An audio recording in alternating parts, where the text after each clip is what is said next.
A presentar al autor Diego Arandojo en la Feria Regional del Libro aquí en San Martín de los Andes, Neuquén, cuyo eslogan, cuyo lema es este año "La palabra en el cuerpo". Presenta hoy Trilogía del terror antropológico, editorial de La Grieta, y vamos a dar alguna información del autor.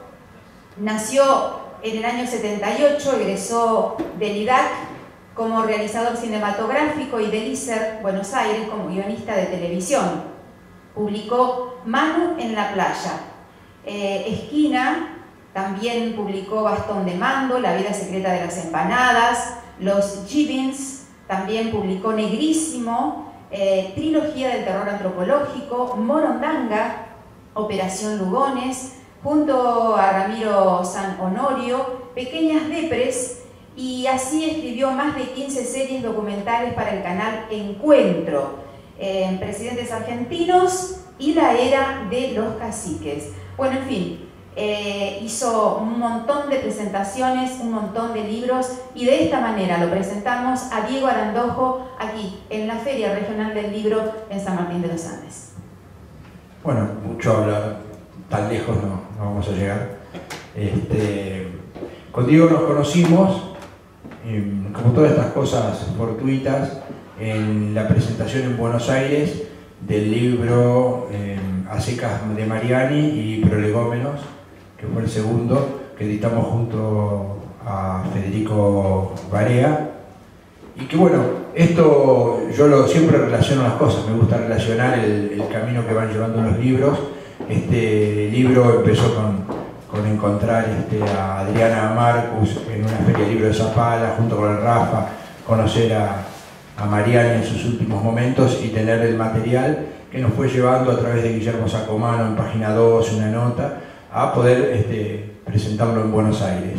Ahí él vino a ver esa presentación, me acuerdo, y a filmar esa parte que después me la envió, y de ahí comenzamos a tener cierto acercamiento, a hablar de las cosas que hacíamos en común, que trabajábamos en común. Y muy pronto me acercó un libro que es parte de esta trilogía del terror antropológico, que está dividido en 3, pero nosotros editamos la primera, él editó después la segunda en otra editorial, y ahora editamos las 3 juntas en Ediciones de La Grieta.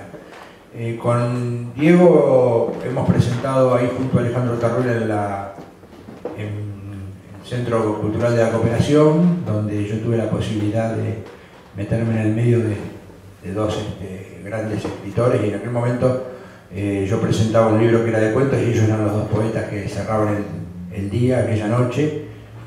Y nada, yo puedo decir de este proyecto que tenemos con Diego, de hacer algunas cositas juntas y otras no tanto, pero que nos pareció fantástico la posibilidad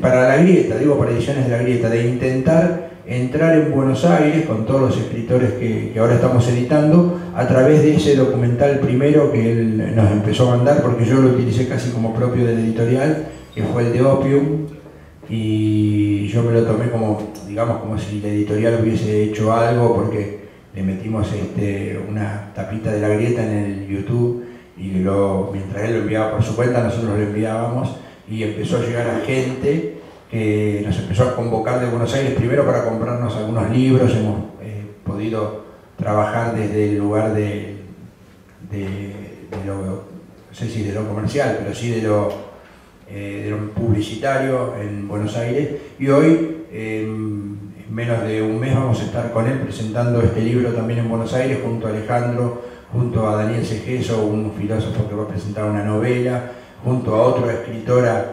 que va a presentar también un libro de cuentos, más los escritores de acá de San Martín y de Neuquén que viajen.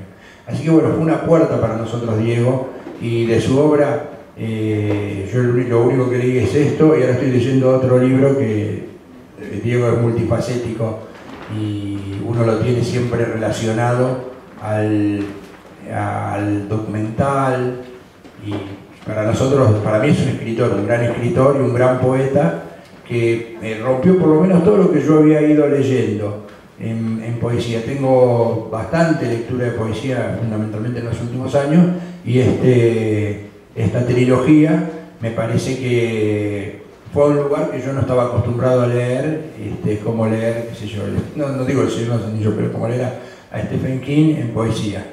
Y bueno, de eso se trata lo que estamos haciendo. Ahora te dejo porque vas a presentar dos libros, el otro que es mucho más interesante a mi gusto, porque a mí me gusta mucho la novela gráfica y me gusta mucho lo que él me contó de esta novela, que la vi recién hace 5 minutos o 10 minutos, la empecé a ojear, y bueno, el tema es atractivo, así que bueno, ahí te encargamos, Diego. Bueno, muchas gracias. Vamos a empezar con los agradecimientos a la Feria del Libro. Muchísimas gracias por permitirme estar aquí, a Ediciones de La Grieta, por apoyar a todos los autores, muchos emergentes, y eso es muy importante hoy en el sistema editorial, que quizás no lo sepan, pero es muy complicado publicar, digamos, en los sellos que uno considera medianos o mayores, ¿no? Y no a veces por condiciones de calidad de la escritura, a veces no tiene nada que ver con eso, sino con un montón de variables que rozan las cuestiones económicas, los amiguismos y un montón de cuestiones, vamos a decir, menores en todo eso. Realmente la República Argentina, en toda su extensión territorial, tiene escritores y escritoras de una calidad increíble y una variedad también increíble. Nuestra literatura pasada, presente y futura, espero. A diferencia de otras naciones, Argentina tiene una cuestión de riqueza intelectual, cultural, únicas. Quizás haya sido la juxtaposición justamente de culturas que dio en parte nacimiento a esta república, ¿no? Pero yo creo que todas las editoriales, como Ediciones de La Grieta, que apoyan a autores que son poco conocidos o que están emergiendo, es vital. Así que gracias también a Daniel por jugarse. Y por jugarse un libro, vamos a empezar con Trilogía del Terror Antropológico, que es de poesía, vamos a decir, oscura, gótica, que es un género incluso más complicado en poesía.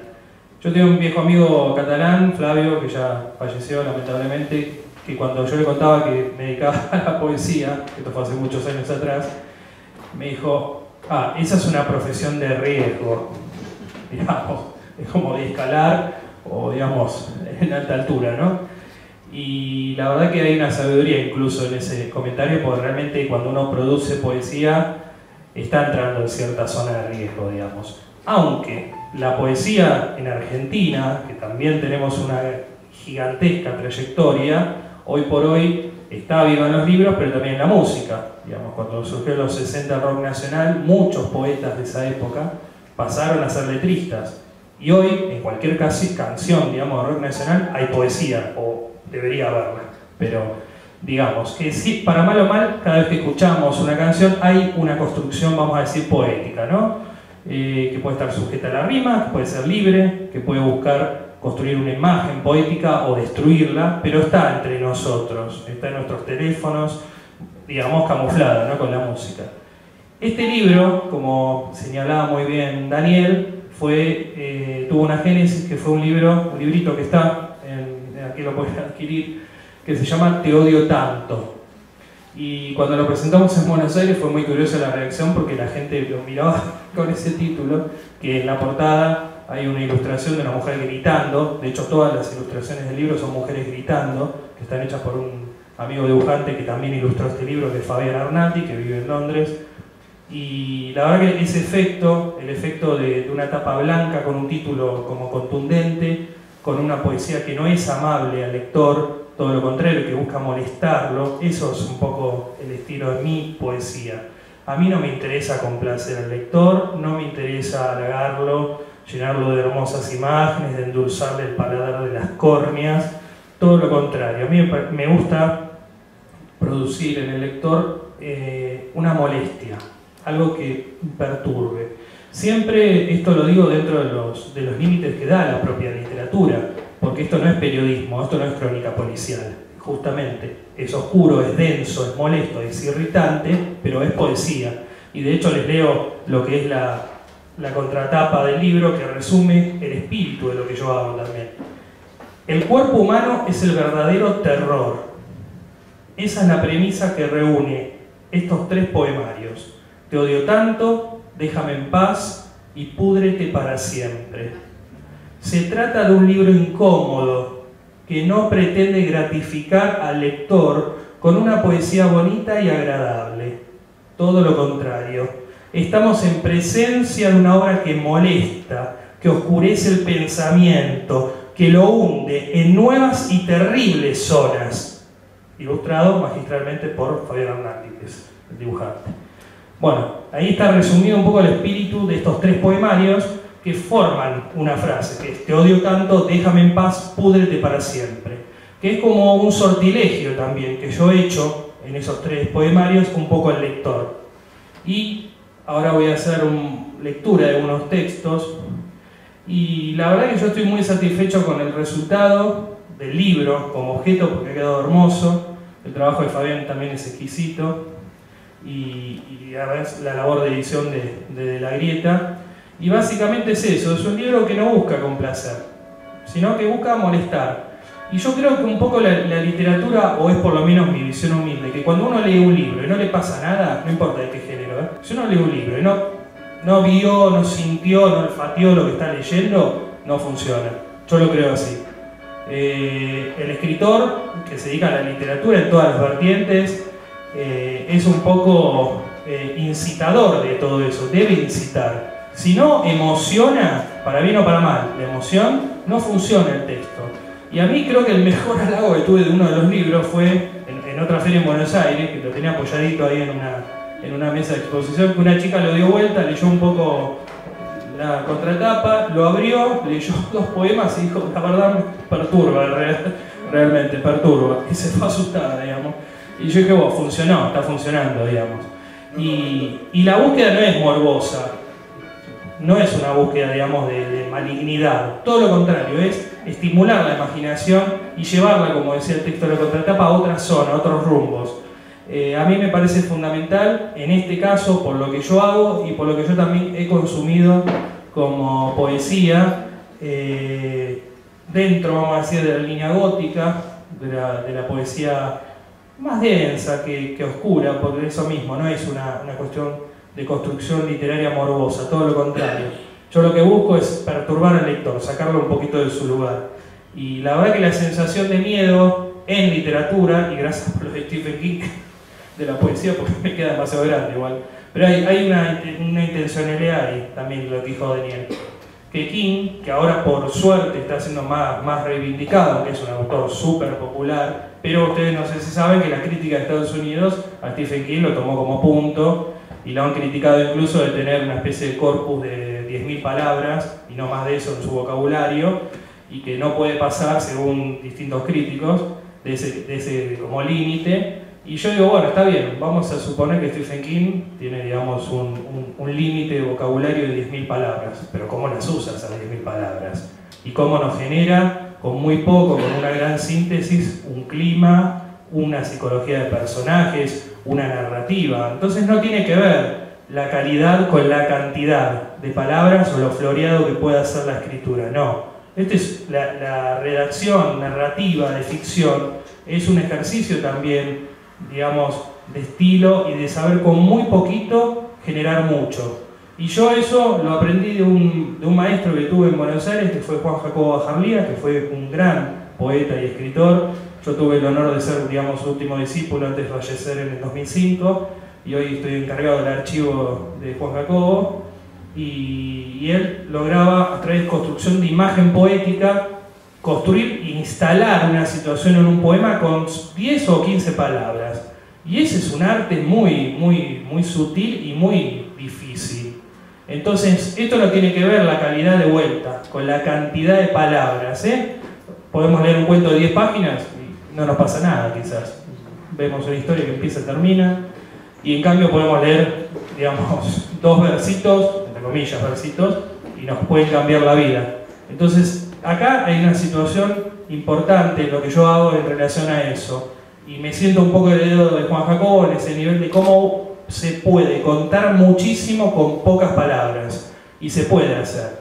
Es difícil, e incluso en mi trabajo como guionista de televisión, que trabajé muchísimo para Canal Encuentro, haciendo series de historia de todo tipo, A veces uno hace de golpe 48 páginas y hay que hacer una portada al guión para que lo lea un productor o alguien del canal rápidamente, para que sepa de qué va ese capítulo, y te dicen, bueno, resumime esas 48 páginas en una síntesis de 2 párrafos.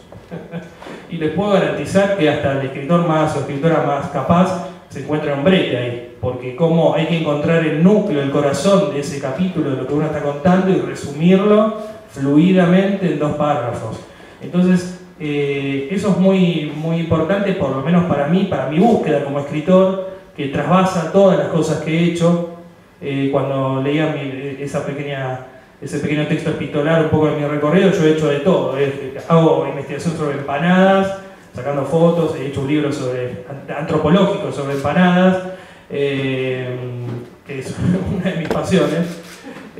Hago poesía oscura, digamos, hago investigación histórica, hago periodismo, hago documental, recuperando autores o autoras desconocidos o que han quedado un poco al margen, hago estudios esotéricos, y todo es parte un poco de mi trabajo, y todo soy yo, no lo oculto. Quizás algunos autores que les gusta más alumbrar una parte de su vida y esconder otra por miedo a qué dirán. En mi caso no. En mi caso puede convivir el Cerro Uritorco con sus misterios, las empanadas mendocinas y la poesía gótica. Tenemos un compañero de la editorial que está en Buenos Aires en común, que es Hugo Bonigo, y dice, el otro día estábamos en el Tigre comiendo y dice, mientras nos terminamos esta milanesa con papa frita, Diego Arandojo está terminando un libro nuevo. Bueno, gracias. No, pero quiero, para sintetizar y pasar un poco a la lectura de los textos, que creo que es lo más interesante. De vuelta, uno puede tener todo ese trabajo porque son días y días y años de escritura, de quemarse ahí frente a... Bueno, yo empecé escribiendo en máquina de escribir, después a mano y después en la computadora. Pero son horas y horas ahí sentadito tratando de eso, de encontrar en principio el estilo, porque a todos les pasa, a todos los artistas, a los pintores, por ejemplo, los dibujantes están desesperados siempre por buscar un estilo. De hecho, yo también ejercí como dibujante, y hasta que te das cuenta que en realidad eso no es lo importante, sino que cuentes bien la historia o que el dibujo funcione bien. Eso es lo importante. Y entonces, a veces, de vuelta, no tiene que ver, como le critican al pobre Stephen King, que tiene un corpus de 10.000 palabras para contar sus novelas y cuentos, sino cómo usamos esas 10.000 palabras. Y a veces es eso, la alta literatura no tiene que ver con el vocabulario, con la riqueza de la construcción semántica y la musicalidad de las oraciones y qué lindo que escribe, sino cómo utilizamos los recursos que uno fue adquiriendo. Todos los escritores o escritoras tenemos distintas capacidades y tenemos distintas formaciones y venimos de distintos caminos, pero a todos nos une una pasión, que es contar historias. Y eso creo que es lo que nos hermana a todos los escritores del mundo. Y vuelvo otra vez a la República Argentina, porque hoy tenemos jóvenes escritores y escritoras de una calidad altísima que están tratando de entrar un poco en el sistema, vamos a decir entre comillas, editorial, y gracias a internet o gracias incluso al propio Facebook, o sea, redes sociales, que uno puede ir mostrando lo que hace y ir generando un público también. La movida de los que son los booktubers, que son los youtubers de libros, que es muy interesante, porque son chicos que están apasionados con leer y graban su video contándote el libro. Bueno, eso es un pie importantísimo y se le está dando por suerte mucho lugar a esos chicos. Que se llama, digamos, influencer, ¿no? Como son personas que influencian o que van guiando. Entonces no hay que denostar, digamos, las nuevas tecnologías o lo que hoy tenemos al alcance como medio de comunicación o como sellos editoriales como Ediciones de Gaviria, que apuestan a dar lugar y papel y en formato físico, que también es un costo especial, a todo un grupo de escritores nuevos. Así que bueno, sin hacer mucho más preámbulo, voy a leer. En realidad después pasamos a este. Más que leer, yo siempre digo una cosa, yo no leo poesía, yo interpreto poesía. Leer lo leemos para nosotros, ¿no? Un libro. Pero cuando uno está con otras personas, ya sea un segundo, o sea, un compañero, alguien que está ahí atento, hay que interpretar los textos. Leerlos los leemos para nosotros, en nuestra intimidad, en un viaje, en el transporte público, en una plaza, donde sea. Yo interpreto lo que leo en este caso.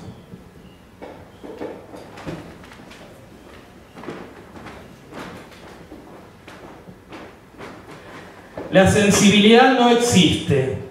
Es como una malformación psíquica. Sí, estoy sentado ante tus ojos, contemplando la quijada que ocupa toda la habitación. Entonces pertenezco al caos. El orden es para los frágiles. Frágil es tu madre. Tu padre quedó sepultado en tus hormonas. No quiere ser madre. Ya me advertiste. La televisión es nuestra religión. A ella nos rendimos. Confiamos en su información. Una nueva guerra mundial comenzó en Francia. Rebelión de los pueblos. Posible masacre de políticos. Tiemblan los bancos y sus marranos. Una noticia extraña. El océano Índico está repleto de dedos índices.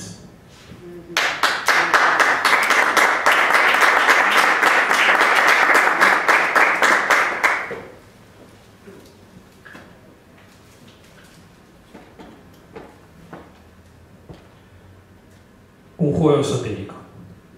Gastón tenía sed. Se cortó la garganta. Ahora la sed migró a otro cuerpo, Roger Bacon, ocultista, que en su espejo busca, escudriña, arcanos menones de un tarot desnudo. Recapitulemos. Llueve, es de noche, invierno y verano al unísono danzan en tu recto rasurado. Canto a ese Gastón cualquiera. Le canto como Bela Lugosi actuaba de vampiro ensoñador, sin colmillos sino garras en las fauces que podían vaciar litros de sangre. Una risa de William Blake, una risa que hace estallar vidrios y ciudades y novias flamantes, listas para la ceremonia del matrimonio. Roger Bacon, alquimia, esoterismo burdo, Francis Bacon, jamón del medio ambiente, coman de mi cuerpo. Porque seré de ustedes cuando en el polvo griten.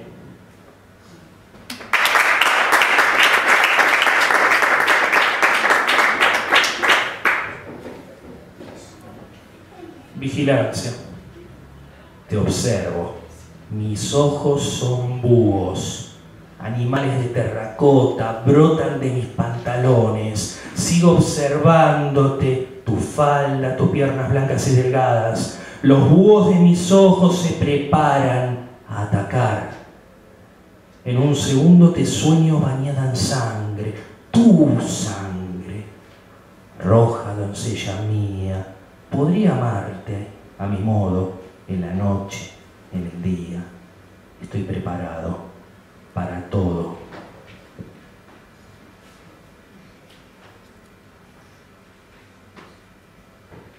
La cáscara. Se mentía. Sabía que nada tenía sentido. No vale la pena omitirlo. Era un ciudadano frío, un cofre cerrado, sin llave, ni cerrojo, pero hermético. Mirada de señor inglés o de una ingle griega en franca descomposición. Se mentía, por supuesto. Les mentía a todos. Decía llamarse Horas, o Horacio en Latinoamérica. Para los demás era Horace Rumand, viajante de comercio, hombre en medicina alternativa, pastor y chamán posmoderno. Vendía ilusiones en forma de pastillas. Él no las ingería, jamás. Jamás es decir mucho. Quizás tragó algunas durante la guerra que miraba por televisión, muertos a distancia, sin rostro, masas humanas, cenizas en montañas, montañas de gritos. Apagaba la televisión para dormir en alcohol. Mentía también sobre sus padres. Provenía de la unión de un caballo y una rosa. Era verdad. Relincho perfumado.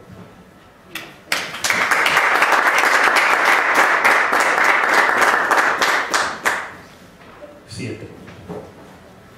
Dame tu sangre. Llena esta copa inversa, maldita, con la savia de tu maldad. Arrodillada ante tu majestuosidad, el viento caliente hiere mis mejillas. Dame tu sangre de inmediato, ya no puedo guardar más. En el exterior las religiones sucumben, sus sacerdotes son ceniza, al igual que sus dogmas. Dame tu sangre y estaremos juntos y separados para siempre.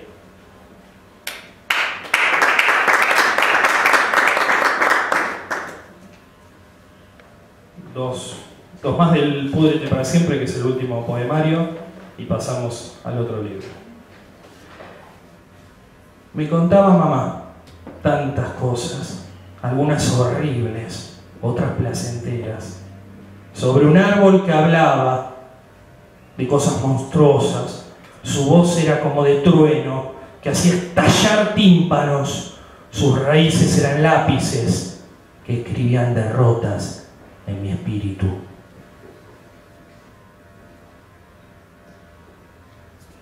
Y el último. Una mañana desperté y pensé que era un ejército, el más cruel, sanguinario y pérfido de todos. Mi armada, mi arma, mi amada. Me comuniqué telefónicamente con Jesús de Nazaret. Le hablé de mi idea, me dio luz verde. Al día siguiente todos los soldados estaban afuera de mi casa, esperaban mi primera orden. Pero me acobardé y seguí durmiendo. Gracias. No voy a seguir recitando, pero me estoy quedando sin boya.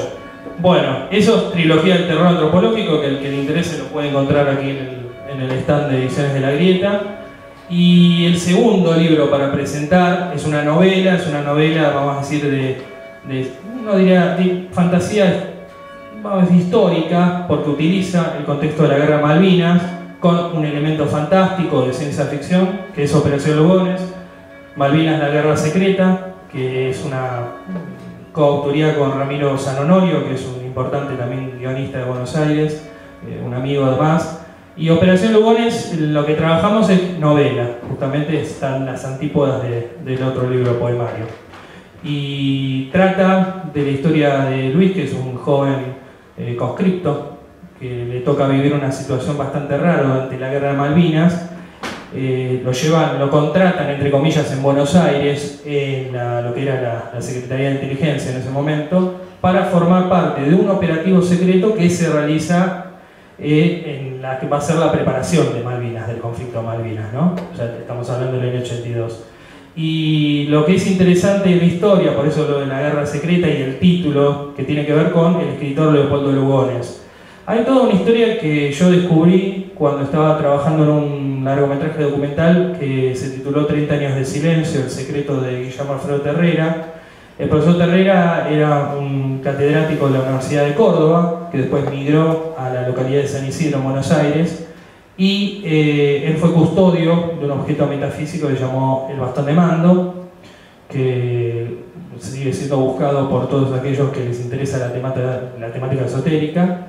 Y los libros de Terrera hablaban sobre lo que fue el sol rojo de los comechingones, que era una de las etnias que vivían en Córdoba, ¿no?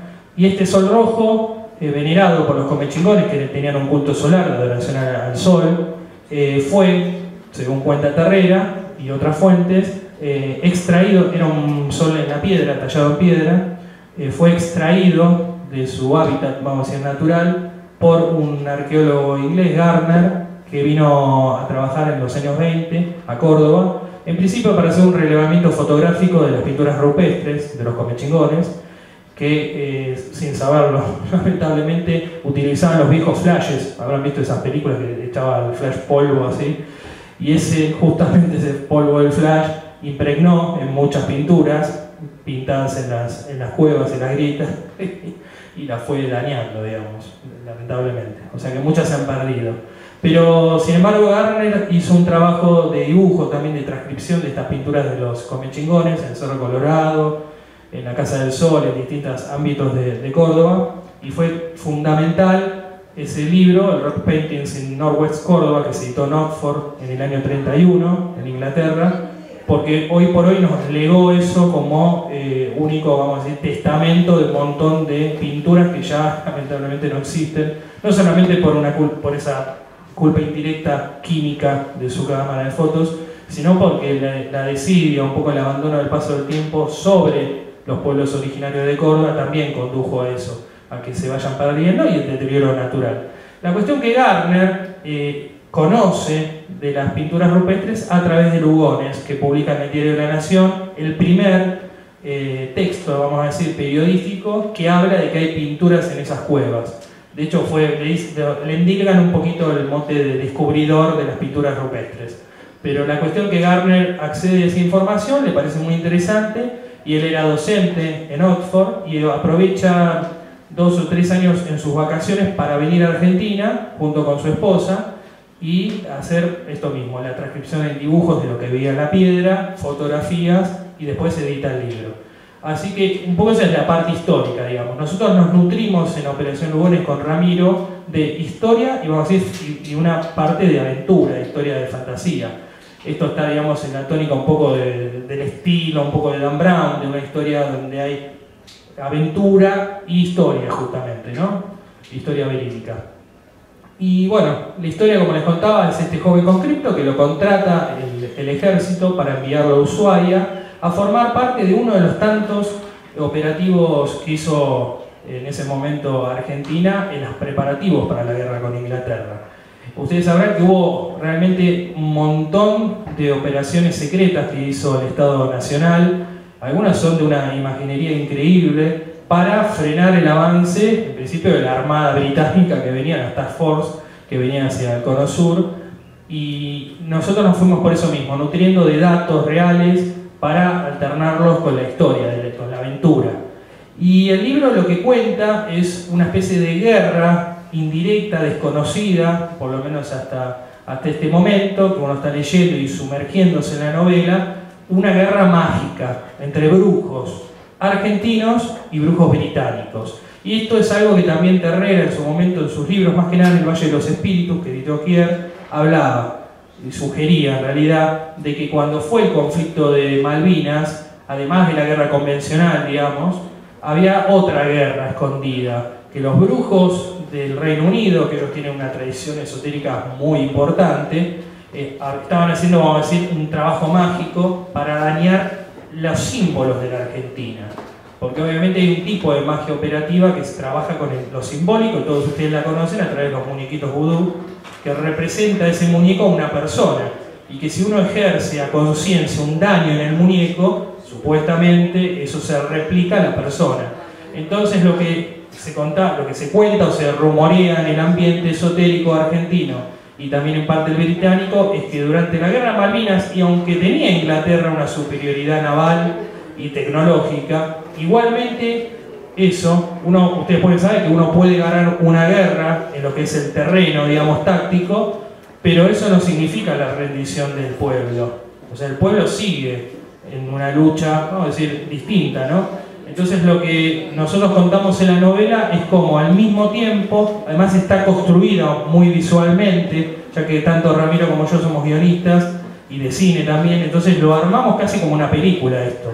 Hay distintos momentos, son como escenas los capítulos, y tienen un ritmo y tienen un tesón como constante, y nosotros nos metemos un poco en ese universo escondido de esta guerra esotérica entre brujos ingleses que le hacen daño a la bandera argentina, un montón de símbolos, y nosotros, que tenemos un objeto de poder que perteneció a la historia de Gran Bretaña, y también se hace el trabajo. Así que también, un libro muy lindo, nos llevó, no les miento, casi 4 años terminarlo con Ramiro, porque además de nuestras obligaciones, hubo muchísima documentación, hubo muchísimo trabajo de corrección, de escritura, de revisión, y la verdad estamos muy contentos. Yo traje a Buenos Aires algunos ejemplares que también el que le guste el tema está en el stand de Ediciones Gagueta.